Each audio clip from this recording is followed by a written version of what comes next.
ગુજરાત સરકારના ગ્રામ્ય આરોગ્ય સુધારણાના દાવાઓ વચ્ચે છોટાઉદેપુર જિલ્લામાંથી એક ચોંકાવનારી તસવીર સામે આવી છે. આ છે સરકારની મોટી સ્કીમ આયુષ્યમાન આરોગ્ય મંદિર. જો કેવા મસ્ત બિલ્ડિંગો બન્યા છે, લાખો કરોડો રૂપિયા ખર્ચાયા છે જેથી ગામડાના લોકોને પોતાના ગામમાં જ ડોક્ટર અને આરોગ્ય સુવિધા મળે. પણ અહીં જુઓ, છોટાઉદેપુર જિલ્લામાં આ સેન્ટરોનો દરવાજો કેવો દેખાય છે અને આ તાળું તો જુઓ કેવું કટાઈ ગયું છે. બોડેલી તાલુકામાં આવા 10થી વધારે સેન્ટરો છે જે તૈયાર છે પણ ખાલી ધૂળ ખાય છે. લોકો ઉપયોગ જ નથી કરી શકતા.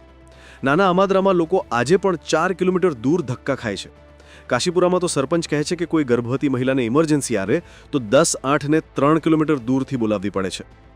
સવાલ એ છે કે સરકારનું ઉદ્દેશ્ય અને કરોડોનો ખર્ચ છતાં નેતાઓ કે અધિકારીઓની બેદરકારીને કારણે લોકાર્પણમાં શા માટે આટલો વિલંબ થઈ રહ્યો છે? તેમને જાણે સ્થાનિક લોકોના સ્વાસ્થ્યની કોઈ પડી જ નથી. એક રિબિન કાપવાનો સમય નથી મળતો. શું આ જ છે આયુષ્યમાન ભારત?